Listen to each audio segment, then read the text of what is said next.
ദക്ഷിണാഫ്രിക്കയ്ക്കെതിരായ മൂന്നാം T20 ഇന്ത്യയ്ക്ക് ആധികാരിക ജയം. ദക്ഷിണാഫ്രിക്കയെ 7 വിക്കറ്റിന് തോൽപ്പിച്ചു. ആദ്യം ടോസ് നേടിയ ഇന്ത്യ ദക്ഷിണാഫ്രിക്കയെ ബാറ്റിംഗിന് അയക്കുകയായിരുന്നു.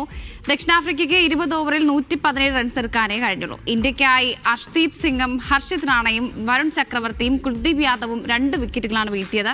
മറുപടി ബാറ്റിംഗിൽ 7 വിക്കറ്റ് ശേഷിക്കെ ഇന്ത്യ ലക്ഷ്യം മറികടക്കുകയായിരുന്നു. അർഷ്ദീപ് സിംഗാണ് കളിയിലെ താരം. ജയത്തോടെ 5 മത്സരങ്ങളുടെ പരമ്പരയിൽ ഇന്ത്യ 2-1 മുന്നിലെത്തിയത്.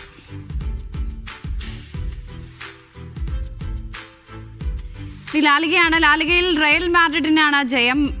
അലാവസിനെതിരെ 1-2 ഗോളുകൾക്കാണ് തോൽപ്പിച്ചത്. Real മാഡ്രിഡിനായി Kylian എംബാപ്പയും റോഡ്രിഗോയും വലകുലുക്കി. വിസന്റെയാണ് അലാവസിനായി ആശ്വാസ ഗോൾ നേടിയത്. ജയത്തോടെ 39 പോയിന്റുമായി റയൽ പോയിന്റ് പട്ടികയിൽ രണ്ടാമതാണ്.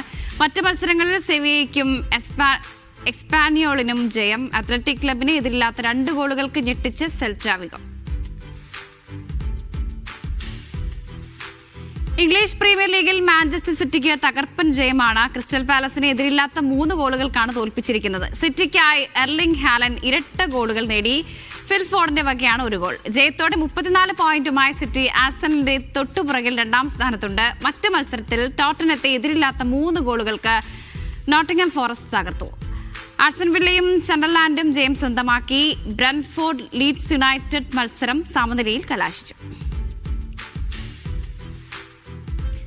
ഇനി സൂപ്പർ ലീഗ് കേരള ഫുട്ബോൾ മത്സരത്തിലേക്കാണ്. സൂപ്പർ ലീഗ് കേരള ഫുട്ബോളിൽ കണ്ണൂർ വാരിയേഴ്സ് ഫൈനലിൽ നിലവിലെ ചാമ്പ്യന്മാരായ കാലിക്കറ്റ് FC എതിരില്ലാത്ത 1 ഗോളിന് തോൽപ്പിച്ചാണ് കണ്ണൂർ കലാശപ്പോരിനെത്തിയത്. ഇന്ന് നടക്കുന്ന 2ാം സെമിയിൽ Malappuram FC Thrissur magic FC നേരിടും.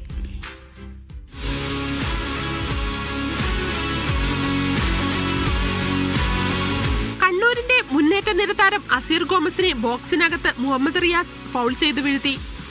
70ാം മിനിറ്റിൽ പന്തെടുത്ത് പെനാൽറ്റി സ്പോട്ടിലേക്ക് കണ്ണൂരിന്റെ മിന്നും താരം മുഹമ്മദ് സിനാൻ എത്തി. കോഴിക്കോടിന്റെ കോട്ട ഹജ്മലിനെ മറികടന്ന് സിനാന്റെ പെനാൽറ്റി ഗോൾ.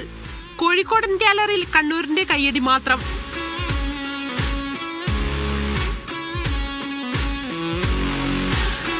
സൂപ്പർ ലീഗിന്റെ തുടക്കം മുതൽ മികച്ച പ്രകടനം പുറത്തെടുത്ത കാലിക്കറ്റിന് നിർണായക സെമിയിൽ കാലിടറി. ആദ്യ പകുതിയിൽ ഇരു ടീമുകളും കാര്യമായ ഗോൾ ശ്രമങ്ങൾ നടത്തിയില്ലെങ്കിലും 2ാം പകുതിയിൽ പന്തുമായി കുതിക്കുന്ന കണ്ണൂരിനെയാണ് കണ്ടത്.